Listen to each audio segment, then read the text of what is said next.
Hello and welcome. My name is Sri Krishna and I'm with the Bangalore Literature Festival. On behalf of the festival and the Bangalore International Center, a very warm welcome to WorldLit. WorldLit is the Bangalore Literature Festival's digital literary platform, bringing to you live stream sessions, video interviews, and podcasts with leading international and Indian authors. We are delighted to be partnering with the Bangalore International Center for this. We've had many interesting conversations on the platform with the likes of Sophie Hanna, Tracy Chevalier, Pico Iyer, Ma Anand Sheila, and many others. And we will continue to feature more authors in the days to come. You can catch all the previous World Lit sessions on our YouTube channel. Just search for Bangalore Lit Fest. Today, we are delighted to bring Manto in our times, a conversation to commemorate Sadat Hasan Manto during his birth anniversary month and examine Manto's continued relevance during the current chaos.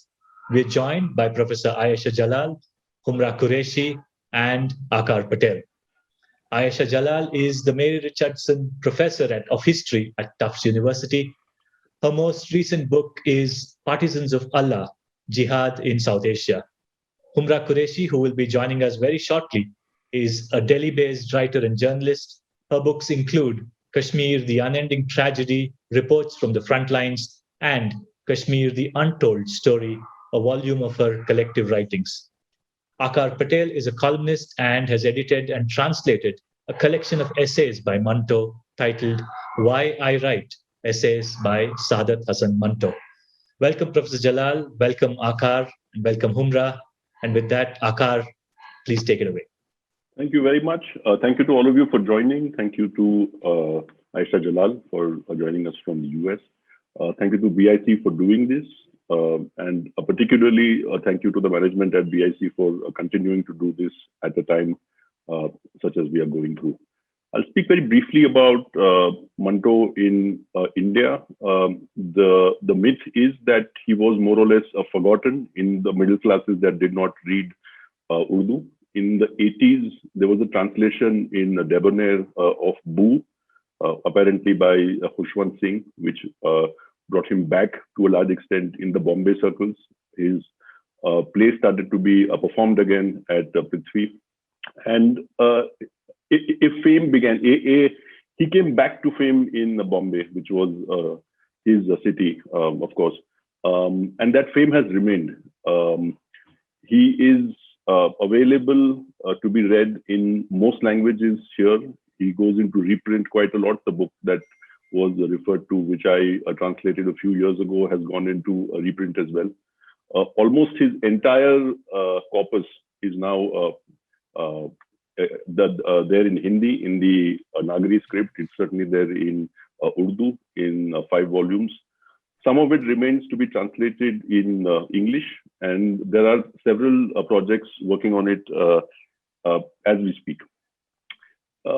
He was always relevant because he was able to bring life and humanity to very large stories which had become numbers. And I think that it is particularly relevant that we should speak about him in our time. I'd like to start by asking Ayesha Jalal to tell us how she views the world of 2021, particularly looking into India and what is happening here. There are 2 threads that define the recent past that we have lived through. One is obviously the pandemic, which we are surviving and are going through over the last 13 months. The other is the nature of government and state in India and what has happened to it since 2014. Perhaps we can start with the first bit first, and Professor Jalal can speak to us about how she sees what is going on here. Well, thank you for having me. And Aakar, I think there's no denying that what we are going through is our world-changing events. I think many of the follies of the earlier decades have been brought to the forefront, and what human decisions have been taken are being called into question or should be called into question in vigorous debate. The errors that were made in overvaluing certain philosophies and ideologies, for instance, the market at the expense of everything else, the deregulation of capital, but also its promotion in certain sectors. So I think the tragedy that's being enacted in the world as a whole does flow in large part from the philosophy of neoliberalism that willy-nilly was accepted by various countries with their own sort of adaptations, of course. So that said, I think in that context, you find that the health sector was sort of being privatized. I mean, a sector that traditionally had always been one in which the state was underperforming, undersubscribed, is the one in which the neoliberal philosophy conveniently left it to the market, to the private sector.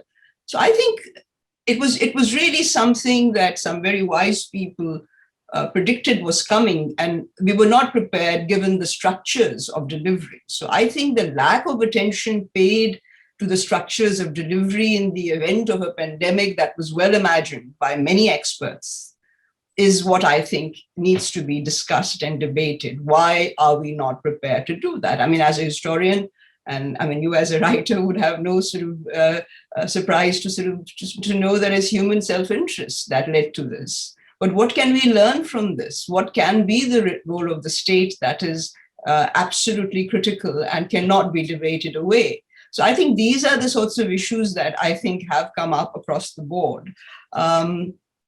In different variations, of course, because their circumstances are so different. So I don't want to go on, but I hope I've answered some part of your question. It seems to me, yes, you have. It seems to me that what you said, which is rational, simple, direct, does not still appear at the end of May 2021 to be the direction or the focus that we have taken. We don't have a larger debate on the nature of the state. We don't yet have a larger debate within politics also on what went wrong. We don't even have a consensus on the fact that something has gone wrong. The narrative seems to be that it's all well, it's just episodic, things will move on, things will get better. As somebody who has observed South Asia for decades, India also, why do you think this is? Why are we not able to look on ourselves with the kind of clarity that you just did a couple of minutes ago? Well, I think part of the reason is that you know we've adopted the philosophy, or the state has ostensibly adopted the philosophy of leaving things to the market, and I think that has led to a great deal of apathy that's been generated. But remind me of the earlier part of the question, and it's that there seems to be a paradox in the fact that the state is saying to its population that it is in full control of the future of the nation and its people, but the fact that it's not able to deliver at a time like this is not being debated and not. No, but I mean, what I'm trying to say to you is that any expert sitting in India, a health expert, could have predicted that this is going to be a real challenge, and we are not prepared, despite the fact that India has, you know, a huge many things going for it.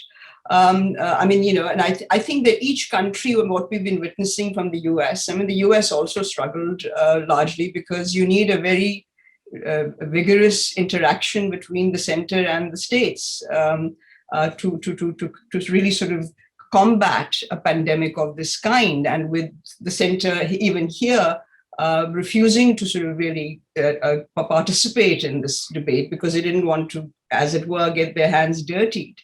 Led to chaos, and it took no time. I mean, America has turned around. The danger now is to remind the Americans that, you know, you may have turned around in large part, but it's not gone, and the world is not okay, so you're not going to be okay. So I think that will be the challenge here, undoubtedly. Do you think that a crisis like this, which goes on for the sort of length of time it has, results in a structural change in the way that governments function and the way that the state has a relationship with its citizen? Or do you think that this is just something that will pass and we will go back to where we were and back to our old failures and our reliance on a system that has demonstrably failed?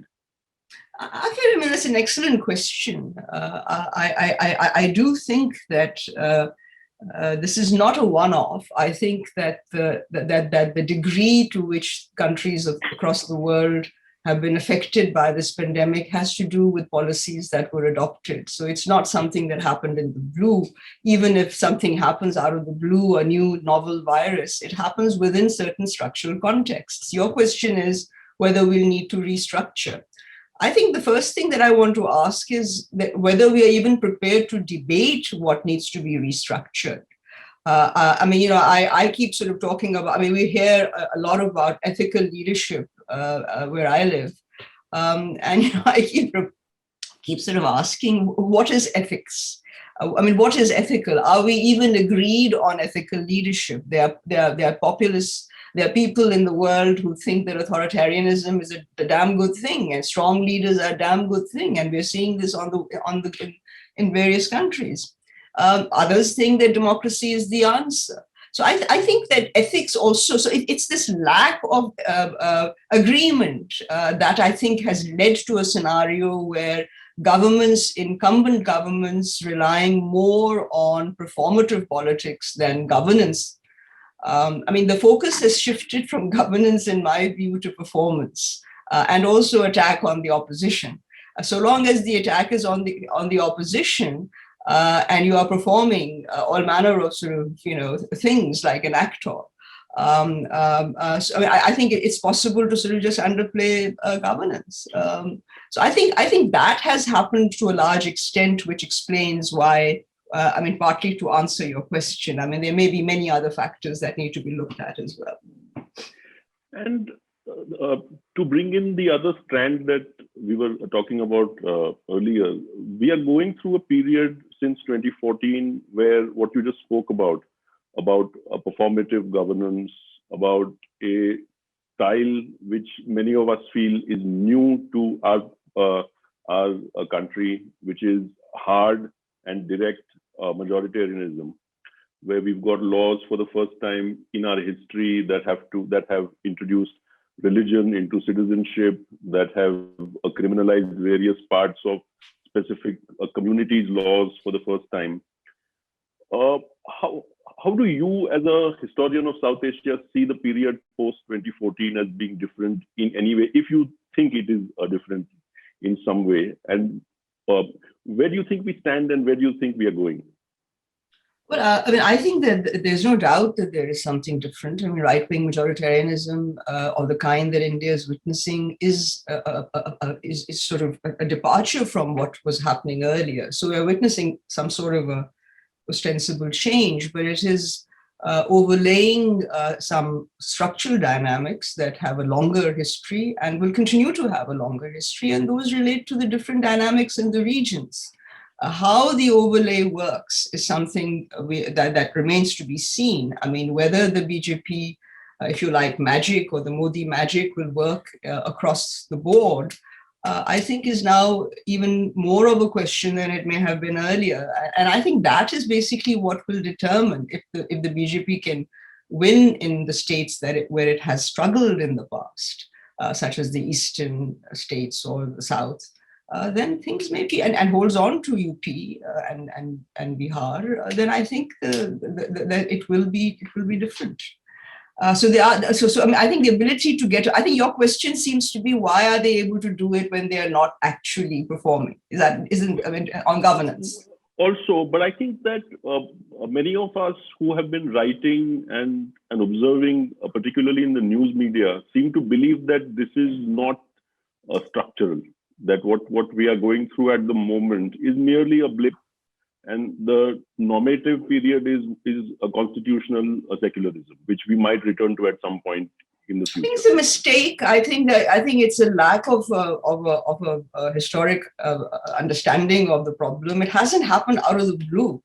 It's happened precisely because of the dynamics that happened earlier on. So I think that so there I would say that something has happened. But I mean, India has a beautiful self-correcting mechanism in precisely what I'm talking about the overlay. I mean, an overlay where there is an attempt at a right-wing majoritarianism, which obviously, I mean, I think you'll agree is a construct as well. But that right-wing majoritarianism is undercut by regional dynamics that sometimes undercut that construct. It happened, as I showed with my own work on Muslims, that it didn't work. I mean, you can talk about Muslim stuff, but there are regional imperatives and class imperatives and ideological imperatives and God knows how many other. So I think life is more complicated. In my view, I think all these factors will be playing a role. So it won't be that simple, the narrative, as I think some people suggest. And I think the other thing that might explain the success of the BJP in convincing the people that they are the answer is the failure of the opposition parties. The Congress, of course, I mean, is a major sort of cause of the BJP's ability to do this, but also the regional parties. I mean, they haven't succeeded in any kind of serious federal front to oppose the BJP. So I think these are the reasons why they have been, I mean, you know, the Congress, of course, has lost its social basis of support, which have been to the BJP's advantage. But I mean, this is really being done by the people of India. It's nothing, I mean, when you say, is it structural? It is structural because the Congress is no longer the entity it used to be. So electorally, there have been shifts. Those I would call structural. I mean, I don't want to get too bogged down in sort of the niceties of language. But here, I think what I mean by structure is that something quite, basic has shifted. I think we've got our panelist with us. Before going to her, I'll ask you one last question on this strand. How would you think Manto would react to the India of today? What would the focus be, particularly the Manto of his mature period, of the early of the 40s, of the time when he goes through and writes, I think, some of his best work? How does he respond to trauma of the sort that we are going through today? I think he would do a terrific job. I mean, but I think that certainly, I think he would try to put on his mask, double masks, and go and find the stories on the ground. I think that's what made him so remarkable. He would sort of bring back our understanding of, you know, of issues, political issues, of you know, where is the state through human stories. That would make more of an impact than anything I may say or you may write in your paper. So I think this is the ability and talent he had. I am sure there are many talented people sitting there. But the amazing thing that he had was the ability and capacity to think out of the box. Something that is in dire need in India today, to question things and not just assume that things that are as you are told they are. You have to ask, why is it that the state failed the extent to which it did? This is a debate that should remain. It'll be a healthy debate. It's not criticism. The problem is the reduction of governmental processes to electoral debate. You know, you need to pull out and talk about the longer trend. Pandemics are not a 5-year phenomena. They're going to happen over the long run. So you're going to need to change and learn from this pandemic, what it is telling you. I think Manto would be quite happy sort of adding that sort of, you know, in a way that might have, you know, conveyed the point better than you and I have been able to. I mean, that's all I'm saying, Aakar. You asked me an abstract, speculative question. No, I assume he would do that. You replied in exactly the fashion that I thought you would. I think that he has the capacity to be able to make something memorable. And it's difficult even for those of us who have studied the data on the 40s to know what the numbers were, what they meant. But it's easier to go back to him and his writing and be able to, in some way, immerse yourself in what that period was actually like. And I think we may have a lot of very fine writers and videographers. What is needed today, and I'm sure that it is happening to a large extent, is a Manto-esque capture of what is happening, so that the stories don't die, that they live on. One additional point, Aakar, that you know, there's been a danger throughout this crisis and tragedy as it has unfolded over the last 14, 15 months, that, you know, people are getting you know, neutralized to statistics. What Manto would have done would be to show the discrepancy between statistics and real life stories. I mean, I think that's what, I mean, we need to humanize statistics.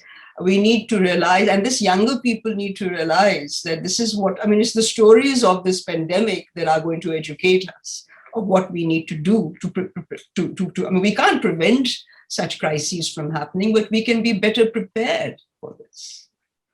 Absolutely. Thank you. The local newspaper that I have next to its masthead carries every morning a table on how many were infected yesterday, how many were tested, how many died. But beyond the point, on day 40 or day 400, which is what this is, those numbers don't make any sense anymore. I think that it is required for a nation to be able to fully absorb what it has gone through, that the stories be told, and they be told in a direct way of the sort that Manto was very good at doing.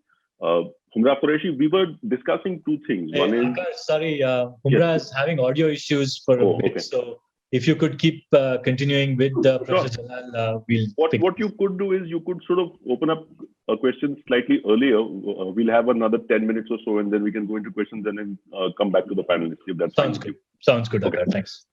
Okay. To me, I think that of all the volumes on my shelves on how partition is depicted, the only ones that I remember and that tell me what happened in Bombay in the 40s, how it was in Lahore just after August 1947, what happens to people who are not from Pakistan and need to travel from Lahore to Karachi and so on, comes to me from Manto. And I think on both sides of the border, the material that I have found most useful to understand what India went through in the 40s is to some extent the volumes and the texts that the leaders and the historians have left behind. Sole Spokesman, obviously one of them. On the other hand, what brings this stuff to life and makes it real is material that could only be one paragraph. And towards the end of his life, as he began to tell us the story of partition and what came after it, he was able to, in a remarkable way, communicate an entire story full of characters, full of action, in just a couple of dozen words, which is astonishing. I think that skill and that talent of his, which can only be communicated in writing. I suppose it could be done as a poetry and be read out, but very few writers have the ability to, in such limited space, be able to communicate something so whole. I think also that the modern media and the way that it has gone about covering this pandemic has suffered for two reasons. One is that we don't have the kind of independence that a normal democratic nation would have. Professor Jalal might or might not know that the Union Government of India is the largest advertiser in South Asia. It sends about $500 million directly and through a company that it owns to the media. And at a time, particularly like the one we are going through, where the media is hard pressed and the economy is under a pressure, storytelling tends to happen with a narrative that is sent down from the state. And the levels of independence that the media in this country may have had a couple of decades before no longer exists to a large extent. But there are several small media houses that survive on very little money, almost none of it coming from the government, which have a lot of storytellers who represent the kind of spirit that we saw in the Manto, that they have the ability to go out by themselves into the street, capture the characters, show us what is going on. They have been discouraged, much like Manto no doubt was in his time. The photographer and the videographer who has gone to the funeral pyre, who has gone to the crematorium, has been told that what he's doing is unholy. and is not a reportage. For this reason, I think it is all the more important that that in our time we find people who have the ability to capture this crisis in the way that it should be. Can we have questions now, Ravi? Yeah, Sri will read out the questions. I'll call out a few questions. Yes. There's a question from Sumit Chatterjee who asks, what was Manto's take on religion and God? Is that a question to me? I'd say if both of you could respond, that would be great. Well, I mean, I would say that his religion was not the religion of the die-hard ulama, orthodox ulama, whom he made fun of for the most part. It's interesting that his one sort of, I mean, he talks about religion, I mean, quite a bit, but he was by no means your kind of die-hard practicing Muslim. But he did make one concession, which was that before starting an essay or a short story, he would begin with 786, which is Bismillah, the number. So he did make that concession. He obviously had a religious upbringing, but it wasn't a religion in your face kind of a scenario. And he certainly had some rather critical things to say about those who tried to become the guardians of religion. So, I mean, the self-appointed guardians of religion were always the ones who disliked what Manto had to say. So they were basically his detractors. So I would say that would explain the relationship between Manto and religion. He has a very unusual, for a South Asian, ability to not keep looking at the other person's faith. So when we have a religious debate in our part of the world, the tendency is to say, but what about you? And why should you say it? And, what about your faith? There is nothing in his writing where he does that. There is nothing to suggest that he even felt that. His family, he died when his daughters were fairly young, but it's a very liberal family of the sort that you would find in any upper middle class part of the subcontinent, which might be linked to faith in some way personally, but has no prejudices that they show. It may interest people to know that the flat he was given in Lahore was part of a building where Manishankar Iyer was born, and it was called Lakshmi Mansion. I think that's the name of the place. It is not possible to translate his writing and be able to come to a conclusion that he was in any way dependent on faith for what he was writing. I think he was truly independent of mind. He came from a place where very few of us can come, and I think that prejudice and bigotry were the last things that he had when he put his pen to paper.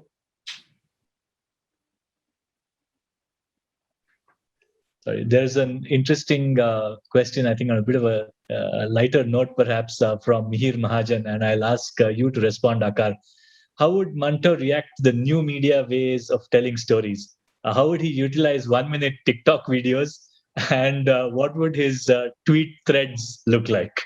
He would be magnificent. I think that anybody who can deliver a story in 70 words, in 80 words, as he was able to do, and to capture both action, emotion, and the character in a paragraph would be devastatingly good. He would.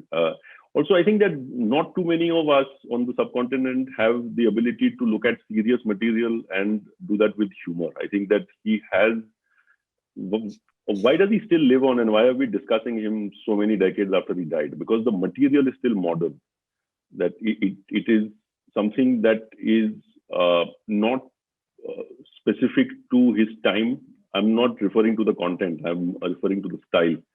And he would have been excellent at doing TikTok, at doing Twitter, and all the other things that require good storytelling in very concise forms. Great. There's a question for Professor Jalal from Dharen Chadda. He asks, Manto did not return to India, unlike Sahir Ludhianvi or Bade Ghulam Ali Khan Sahab. Why do you think that was so? It's very simple, family reasons. His wife didn't want to return. And so, I mean, he had three daughters.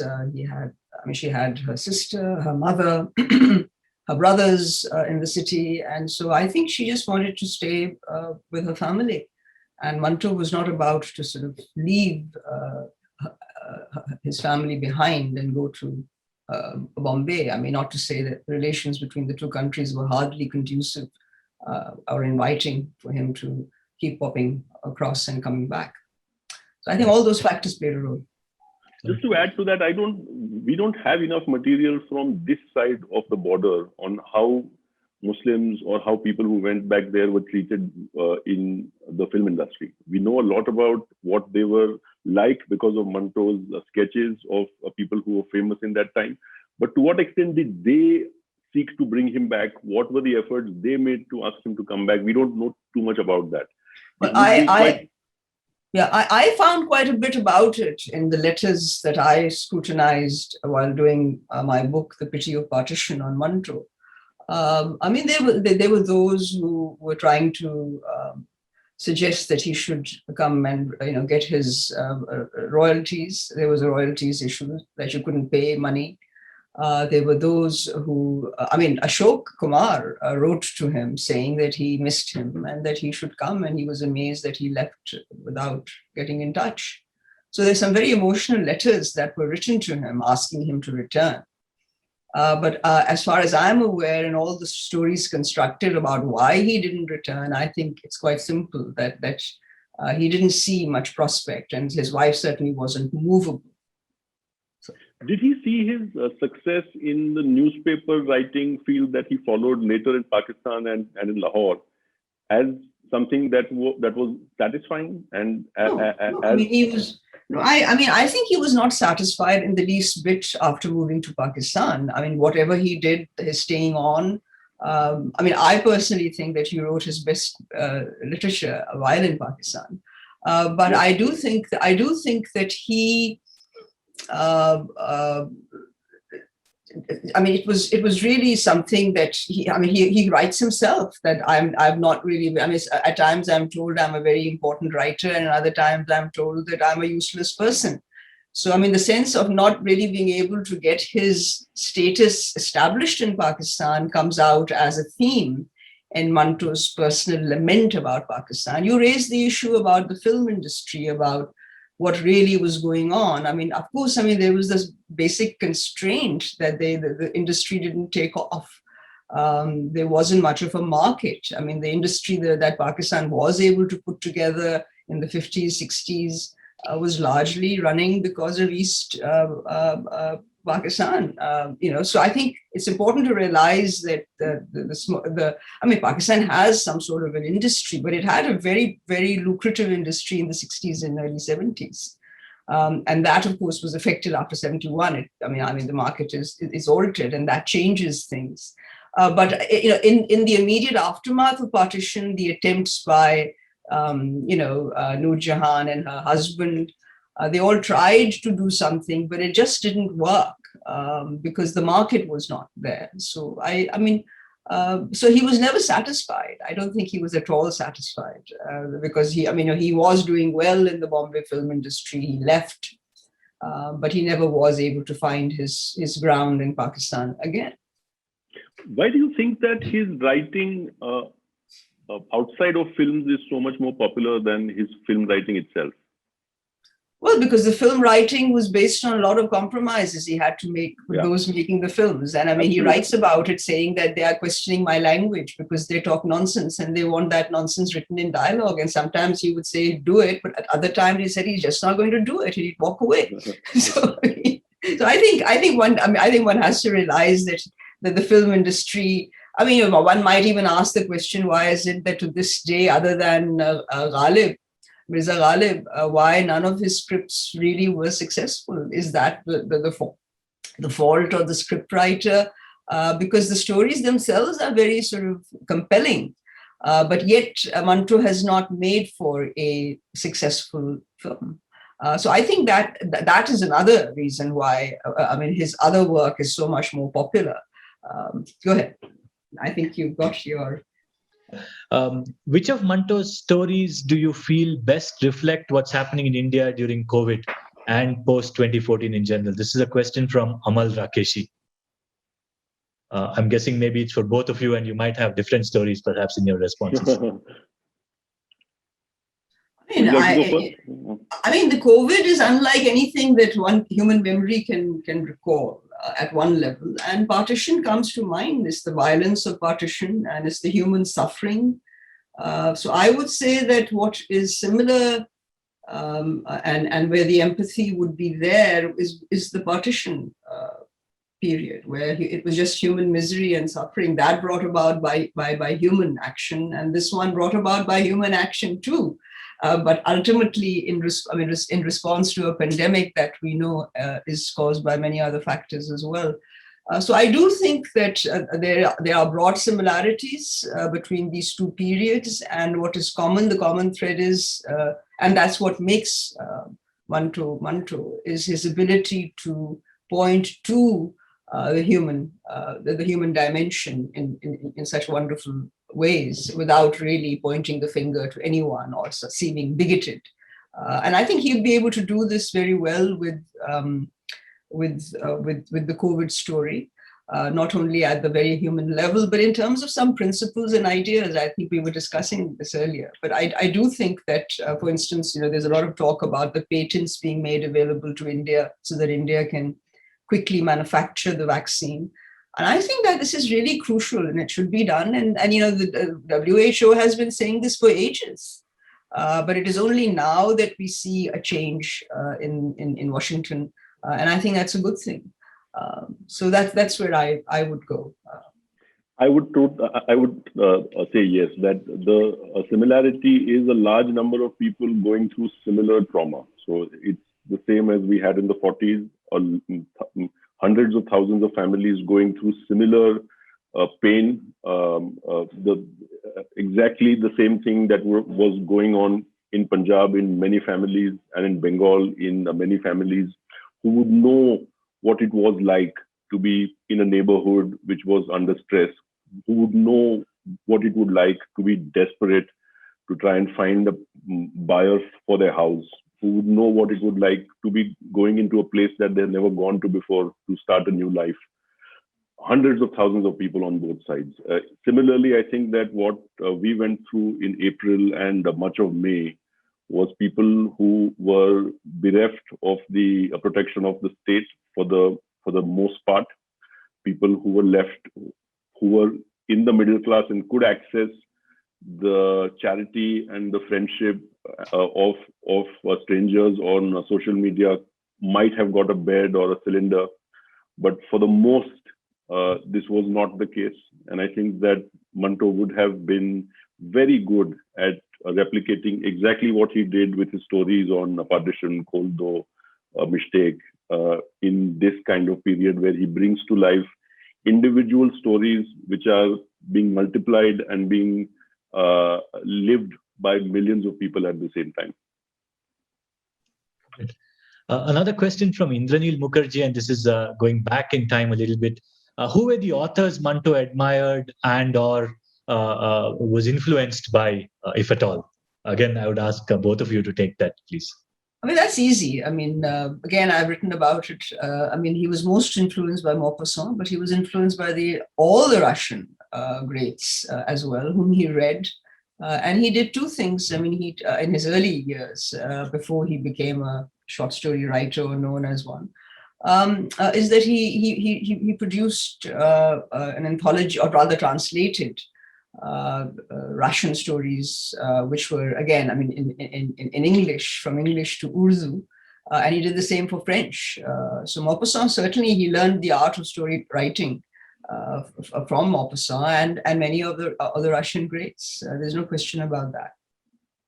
So what I said earlier was a reflection of what Naipaul has written about Maupassant, that he had the capacity in very limited space with not too many words, very few paragraphs, be able to communicate a lot of things. I would say, though I'm not a critic, based on what I've read, Manto towards the end of his life is able to do that much better in much more limited space. and tell it. He would love you, Aakar, for sure, for that. And he does it. He is quite strange in a way that a lot of his material reads true in translation. When you read English translations of Desi stuff, normally it tends to sound odd in some way. It tends to sound off in some way. This is not true of him. Because his language is so precise and direct, it is very easy to be able to be communicated in several languages. The other thing is that though he was himself not very academically minded and he dropped out of college, as we know, the brightest minds of who were writing in that period, including on politics, sought to engage with him vigorously, whether negatively or not, including the Bombay set that was extremely well read, but thought of him as being serious enough and his material as being serious enough to be able to engage with, including people like Ali Sardar Jafri and all who have engaged with his material at depth.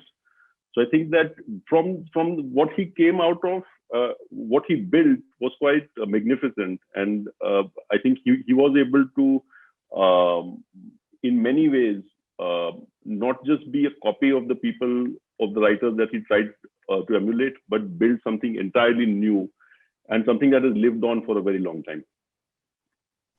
Got it. Thank you.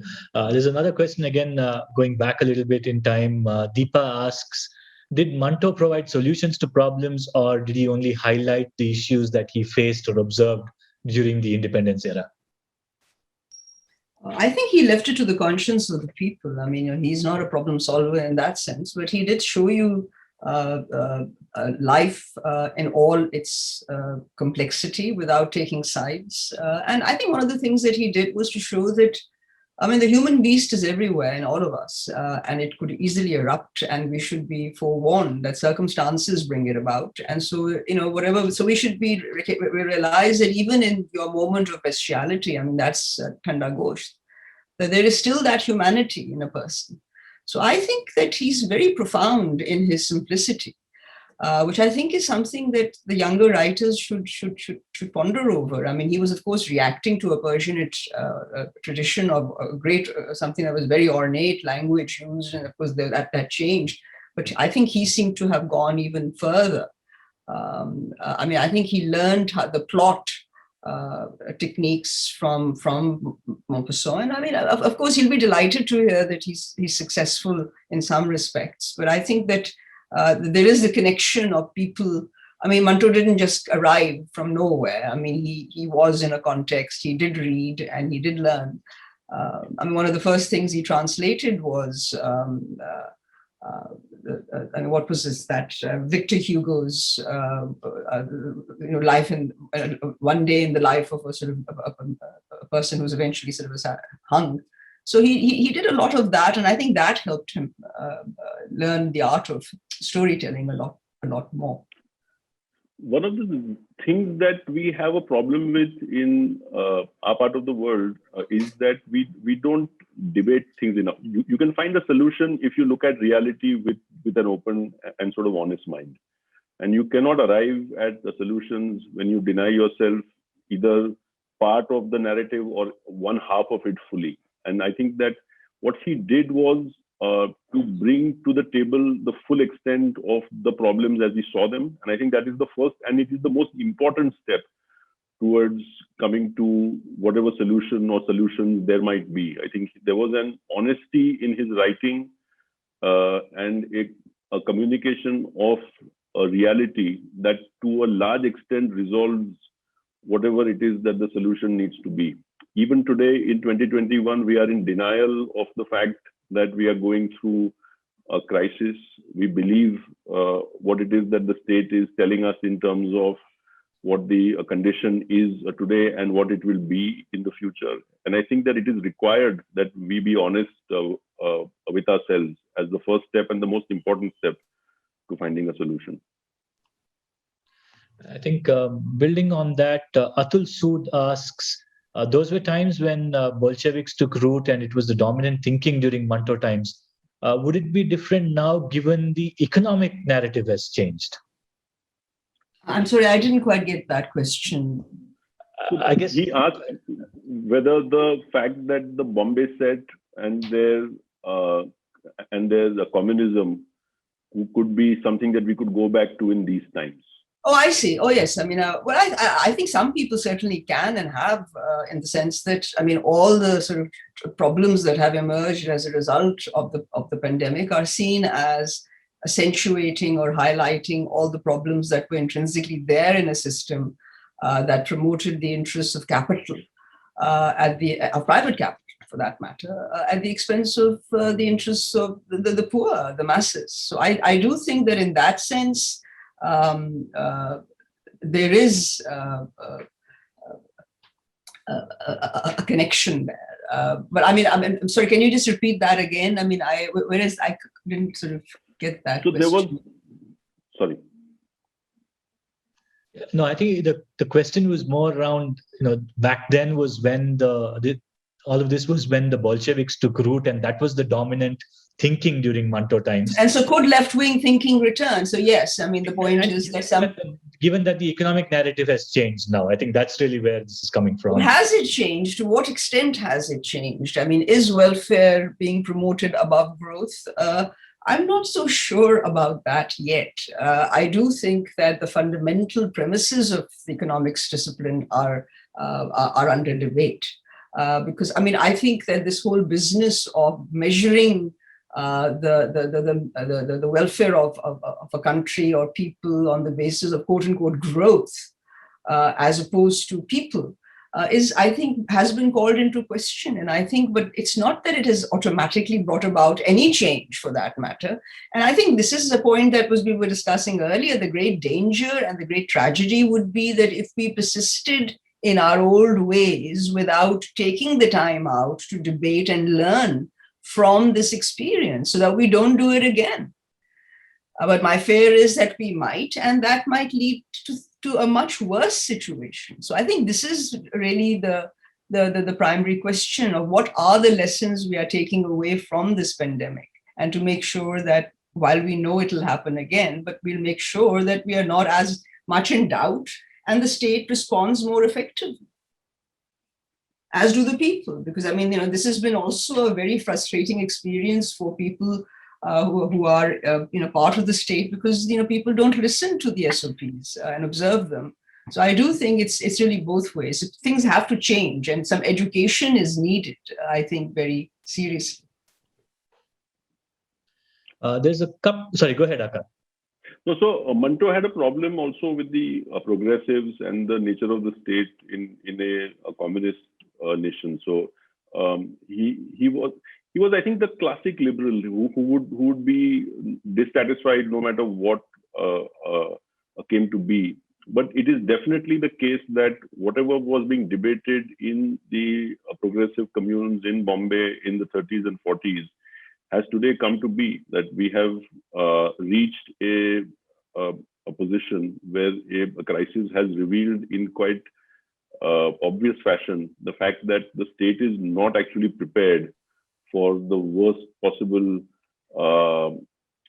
problems that might hit communities across the country. And there is, if this large a crisis doesn't produce thinking that leads to change on things like the size of the health budget, how it is that we should be protecting the poor in a period where you've got 90-day lockdowns, you've got 60-day lockdowns, I think it will reflect really poorly on us. There's a couple of questions on Manto's writing. And again, while it's specifically addressed to you, Professor Jalal, I'd really love for both of you to answer. The first one is, Professor Jalal, I have a feeling that the translation of Manto's fiction has not necessarily been able to express the depth and intensity of his emotion and feelings. What's your opinion in this regard? And related to that, I think another question is, what would be your comment on the end of the story, on the ending of the story, Khalid Mia? And again, I'm trying to remember. Khalid Mia is about his son, the death of his son, I think, Arif. But coming back to, and so the earlier one is about, say that again? The earlier one is really about saying the translations don't Oh yes, necessarily don't come up. Well, I mean, translations are never easy, and I agree with you. And I think I should put this on the record that the first ever translation of Manto into English was done by my father, Ayesha Jalal, and that was done under the scrutiny of Manto. Rather that, I mean, Manto knew they'd already done, I mean, which were eventually published in 1956 as Black Milk. Were done under his scrutiny. I mean, so he did supervise or rather read, and he thought they were okay. My father was not satisfied, but Manto thought they were okay. But I do think that, I mean, Khalid Hassan, who did a very noble job in bringing Manto to the attention of the world, leaves out entire passages that he doesn't understand or finds it difficult to translate. So, I mean, yes, I would agree that the translations have not done justice enough, but some have been better than others. And I believe that there will be others to come for you to judge. I mean, obviously, there's nothing like reading him in Urdu, which I do, but I mean, you can read him in Hindi because he is available in Hindi. So I think that he's best read in either Urdu or Hindi. So if you don't have Urdu, you read him in Hindi. He's done so I think the non-fiction tends to be simpler to do for the translator than fiction. But I think that given the number of people who have and are doing translations of him, there is going to be some which are indifferent and some which are good. I think that for the most part, because of the quality of Manto himself, he's an easy author to translate. If you read him, and especially if you're Desi, it's not that difficult to communicate what it is that he's saying in a simple English. There are some issues. So I think that one of the ones that I saw, I had a problem with was where the word ustra was communicated as razor blade, you know, where it doesn't represent quite the menace of a cutthroat blade. So, but that's really minor. I'm saying that for the most part, if you look at his text side to side with many of his translators, including Khushwant Singh, several others, people from India, from Pakistan have done a pretty good job. Got it. There's another question from Prakhil Singh who asks, why do you think Sadat could not let go of Manto amidst all the tragedy that went on in his personal life in his last days? Because he knew that Manto will live longer than Sadat, and he said it in so many words that, you know, ye bhi ho sakta hai ki Sadat mar jaye. But the point is that Manto to nahi, I mean, he would much rather that Manto lives on even if Sadat dies. I think that's how he would respond to it. I agree. I think that, yeah. And he has, I think he probably knew, and he was, we might think that he was arrogant enough to believe it, but I think certainly he knew that what he was leaving behind was something special and something that would live long and something that would revive in all parts of the subcontinent. And he was absolutely right. He was a good judge of his own work, which it is difficult to be. Right. I think Ratan alludes to an earlier part of the conversation where he says, you mentioned after a point we've become numb to numbers. The number of needlessly dead doesn't really have an impact anymore unless, of course, the tragedy has happened very close to home. He goes on to say, this means that those guilty get away relatively without consequences. So his question is, in a fictional world of Manto, how would he ensure these major events didn't get forgotten? And is that possible for us to do? I mean, do the guilty really get away? Because, I mean, the guilty also are humans. So I mean, I think the beauty of Manto is that he doesn't try to find, you know, unmitigated evil in anyone. He doesn't see unmitigated evil. Evil is a social production. A human being can be good in certain circumstances and very, very bad and evil in others. So I think that's his philosophy. And so in that sense, he will show that even the most criminal-minded individual, or who seem to be the most criminal-minded individual, may have some goodness in them. So the challenge of human life is to sort of ensure that people's goodness is brought out rather than their evil behavior. I think that was Manto. He doesn't, there is no sense of vengeance in the man. If you read the entire corpus, there might be anger at times, there might be irritation at times, including with leaders like Gandhi, but there is no sense of the kind of vindictiveness or vengeance that has come to dominate the narrative in our times in democratic spaces like India, where I think the idea of justice necessarily means a crucifixion of some sort. He was very distant from that sort of thing, and I think that is one of the many things that makes him a very great. Great. I think that's about what we have time for. Maybe I'll ask Professor Jalal and Aakar share a few thoughts in closing before we wrap up. Or Aakar, any questions that you think we should look at just as you wrap things up? No, we're fine.